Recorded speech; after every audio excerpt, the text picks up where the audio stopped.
have another visitor. So pretty.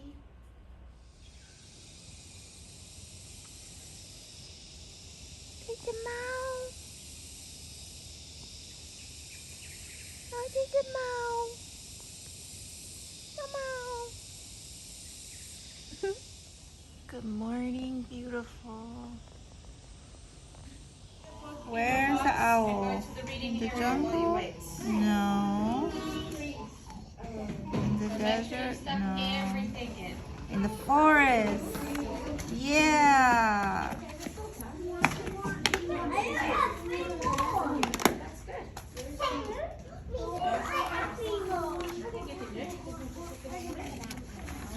So good.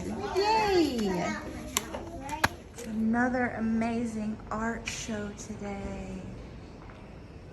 Wow. So good.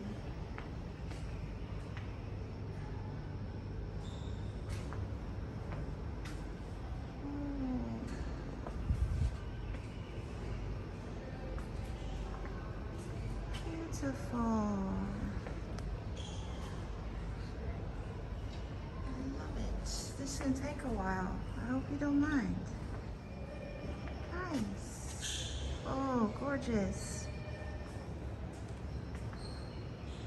Wow. Oh yeah. Oh yeah, that's nice. Maya is popular. Very popular around here.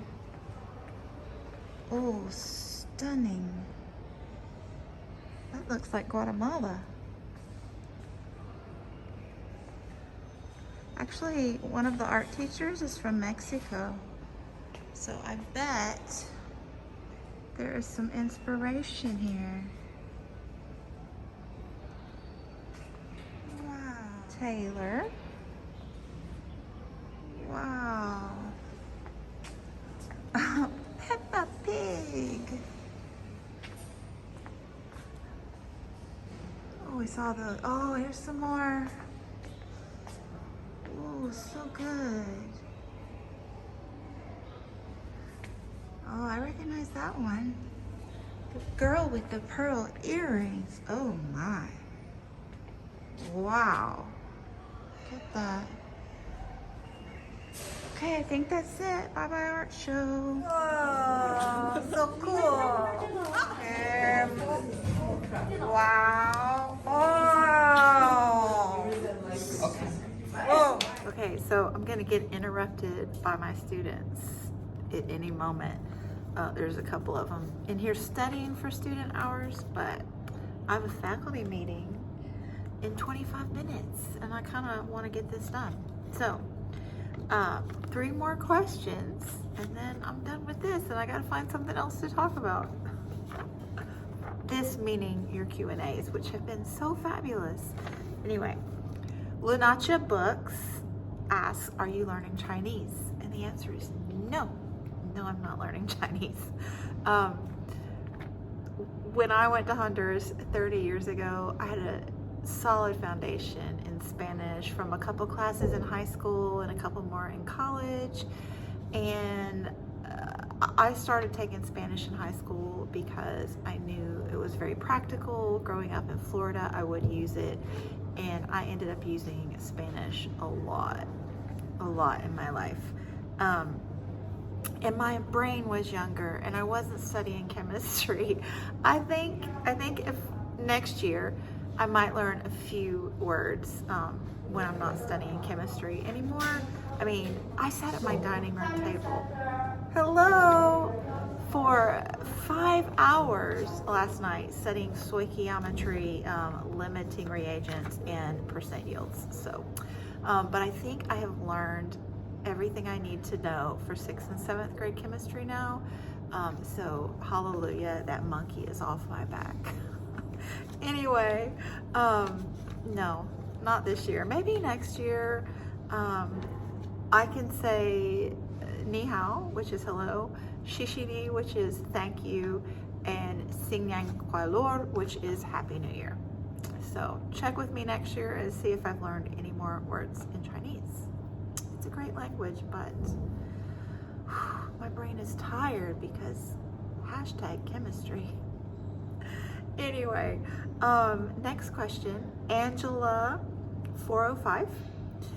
You're always showing different meals in your videos. What is the best meal you've had in China so far? How hard is it to get around and communicate in China? And if you don't speak and read Chinese, and are you learning the language at all? Well, I've already answered the at all part, but I wanted to show you how easy it is to get around in China. For example, this is WeChat. This is the communication app that we use in China for like paying your bills, like out in public at the grocery store or even online, like your phone bill. When we were doing health checks, we did them on WeChat, and just, you know, communicating on the daily with, like, you can have group chats at work or individuals. It's so easy. But this is just a random group chat from the beach bar that we hang out with a lot. And if I hold this and see that and hit translate button, it's like a miracle, you know? So no, it's not a problem. Typically when I go to a new restaurant, if I need to communicate about my gluten-free allergies or something, I'll try to talk somebody there into friending me on WeChat, because it's super easy to translate back and forth. Or if they're not open to that, Brent, like my iPhone, like you can use Google Translate as well, but my iPhone is not on a plan, it's only on the internet. But Brent's, I can use his if we're together, or you know, get on the internet. But I've only ever had one person say no to my WeChat request, so it's so easy. Y'all, travel is easy these days. And the best meal I've had in China, can I say it's in Vietnam? Because, oh my gosh, I love Vietnamese food.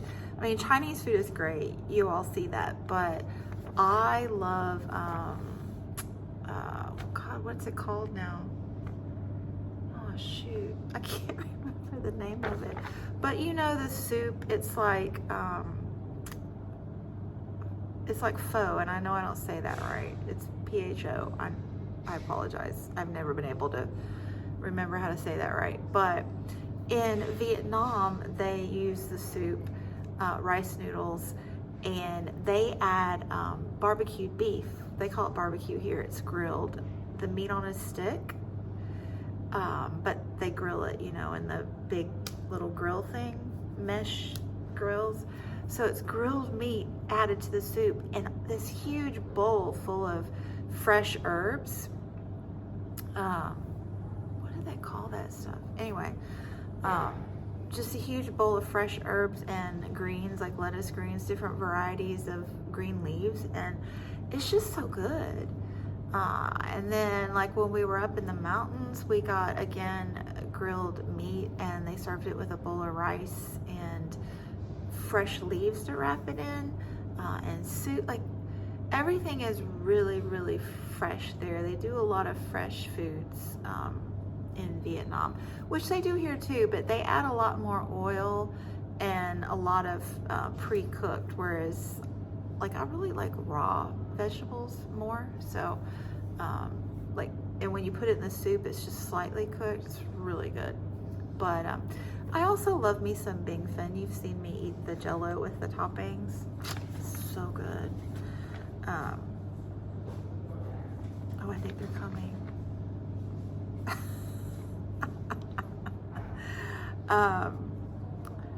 Last question. They are definitely coming. Are there things you assumed about China that turned out to be very different? My nosy question. And I will say, like, the thing that comes to mind is... What'd you get at 7-Eleven? Put it right here so I can see it. What is this? Ice cream. Wow! I'm so jealous. Jack bought a bottle of water. That looks great. And Is it vanilla? Oh, it's cookie flavored. yes. Nice. Can you even believe those boys went to 7-Eleven without me? Now I'm gonna have to go and get me an ice cream before the faculty meeting because they always have donuts at the faculty meeting, like every single time, and I can't eat those. It's so rude. Anyway, yes, so LDEQ. L asks, are there things you assumed about China that turned out to be very different? My nosy question. So I'm gonna go with, off the top of my head, antiquities. I expected there to be a lot of older, like extremely older things out and about in China. And there are. I don't think that is a wrong assumption at all. Hello, Great Wall of China, which I am definitely going to go see. Hopefully next year up near Beijing is where we'll go. Like I cannot live in China and not see the Great Wall of China. That is like an epic fail, you know? So I'll do that for sure. But like we haven't traveled a lot this year, and the times we go, we tend to go just to Shenzhen or to another coastal resort community nearby. I mean, we've just, like, it's been all new, overwhelming for me, especially with the chemistry. So we're definitely going to travel more within the country next year. But everything around here where I live is extremely new, like within 30 years. This beach community that I live in is 100% new, like probably not even 20 years old. And the same with Shenzhen, this huge big city near us, really new. So everything is so extremely new, and I'm just not seeing the antiquities yet, but I will.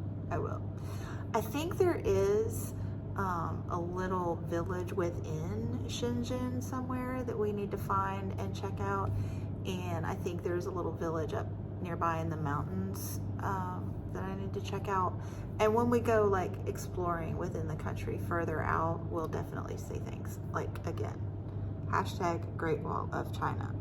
But yeah, it's kind of weird how new everything is. Like, even in the States, when you drive around the South, you know, you'll see older things, not antiquities, obviously, but older things. But there's not anything older around here. It is just the strangest thing. So, but it's just all new. It's a new development. So that's exciting, I suppose. All right, thanks for all of the fabulous questions. And I think I'm gonna go to 7-Eleven now. Thanks so much for watching, and I'll be back soon. How many more days do I have? 6. Gosh, I'm awesome.